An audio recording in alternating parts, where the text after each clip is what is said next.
Un donante puede salvar la vida de hasta 8 personas. Ya que estamos ya de regreso en su programa Torre Médica, pues creo que la parte inicial, muy importante entender que puede haber procuraciones, puede haber trasplantes, pero obviamente necesitamos personal capacitado.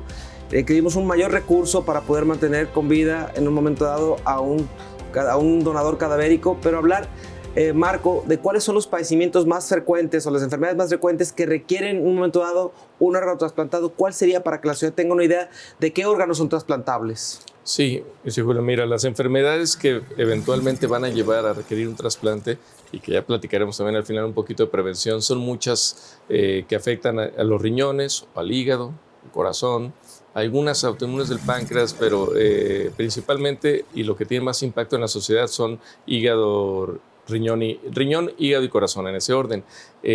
Simplemente hay más de 70 enfermedades clasificadas del riñón que eventualmente van a causar, independientemente de su origen, si fue metabólica como la diabetes, que es la número 1 a nivel mundial de llevar insuficiencia renal, o si es en pacientes jóvenes, que recordemos que las personas que requieren un trasplante renal, generalmente hablamos de 2 tiempos en la vida, los jóvenes entre 14 y 30 años de edad, y de ahí se brinca después de los 55 años de edad, los 2 picos, aunque puede haber de cualquier edad, básicamente son los mayores grupos que vemos.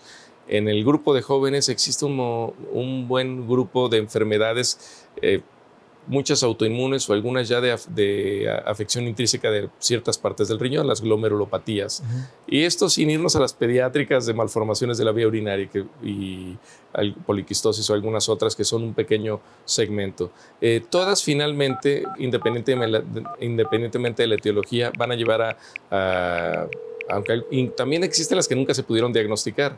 Sabemos que por lo menos aquí en México, si no es que el 25 o 30% o más, no hay forma de saber qué fue lo que causó. Duraron tanto tiempo que existe falta de cultura de la prevención, de la detección temprana, que cuando llegan ya enfermos con el médico, ya pasó el momento de que una biopsia nos dijera que tiene del riñón. Ya nos encontramos solo fibrosis, riñones atróficos, y muchos son lo que llamamos idiopáticas, que en realidad que se ignora la causa que las llevó. Pero las más comunes y que incluso, y a eso voy, pueden llegar a modificar el curso de la enfermedad si se llegan a atender en forma temprana, son la diabetes y ciertas glomerulopatías en pacientes jóvenes.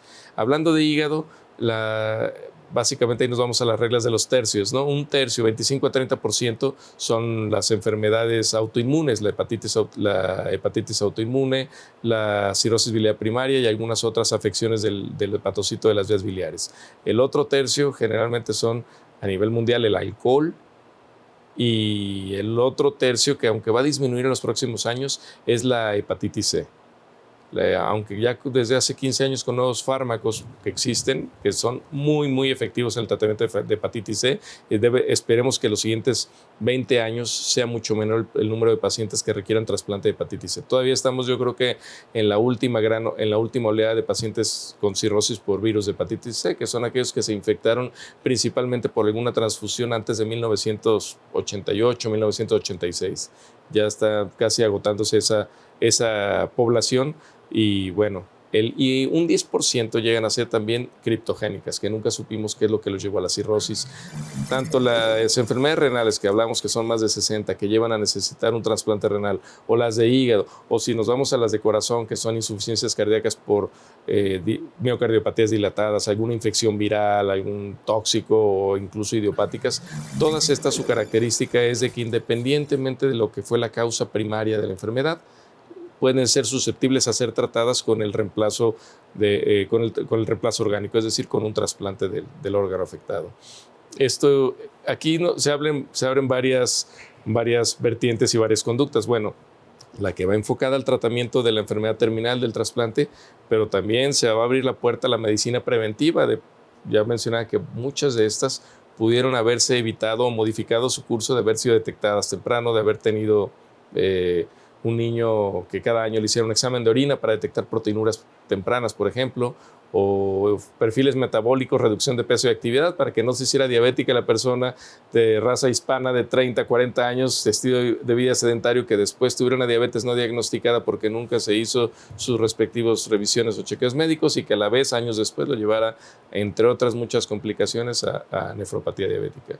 Yo creo que aquí se tocan es un tema con varias aristas, ¿no? Las causas de las enfermedades que requieren un trasplante renal, cada una de ellas motivo de charlas largas sobre cómo se presentan esas enfermedades y cómo tratarlas, pero finalmente el camino final común es el reemplazo orgánico, para poder devolver una calidad de vida digna a estas personas mediante un trasplante.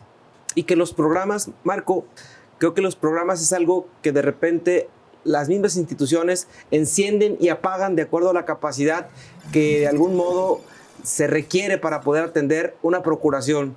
Digo, tú como coordinador de un equipo, tanto en el ámbito privado como en el ámbito institucional, entiendes que la necesidad de tener recursos humanos, porque tienes que tener un equipo que te apoye para procurar y en un momento dado a tener un equipo que en un momento dado de manera simultánea esté preparado para en un momento dado recibir, porque el tiempo es valioso y la gente que de alguna manera está viendo este programa entiende que obtener un órgano requiere todo un proceso, porque la procuración representa una parte fundamental para que en un momento dado un órgano pueda ser debidamente manejado desde el punto de vista técnico. ¿Y qué implica esto, Marco?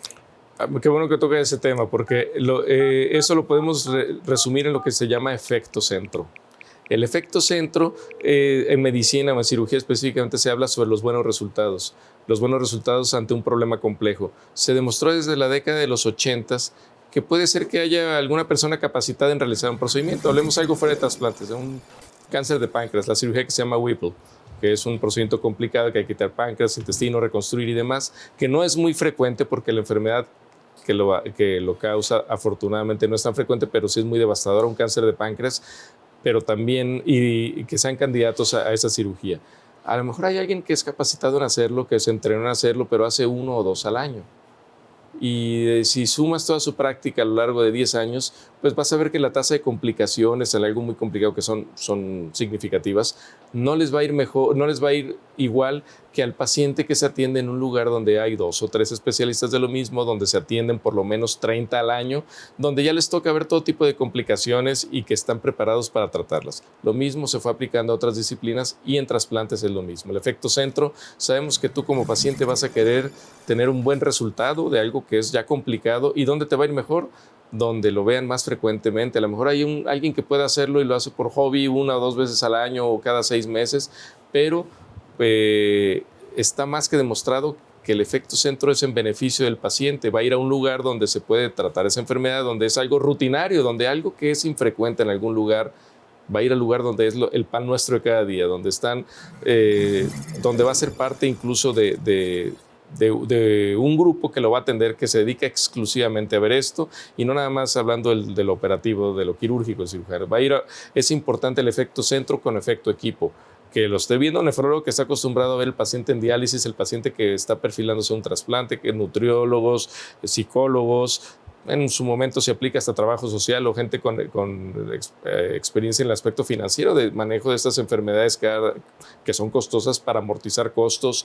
El procedimiento quirúrgico, que es altamente susceptible a complicaciones. Estás operando una cirugía sofisticada en un paciente muy atacado por su propia enfermedad, con desgaste fisiológico, que requiere apoyo nutricional, apoyo antimicrobiano, apoyos de rehabilitación y de todo eso. Les va a ir mejor en un centro, y necesitas rodearte de gente capacitada, lo que hablabas del efecto equipo y de formación de recursos humanos, para poder tener ese efecto centro, que es de lo que ha demostrado el éxito a largo plazo, y en los números, porque es importante también tener tus números, tus estadísticas, para poder documentar y soportar que tus pacientes le va mejor en un lugar donde por ejemplo, hablando de trasplante, donde se hace el trasplante en forma rutinaria, donde no se hace uno cada 6 meses, donde se hace el trasplante ya como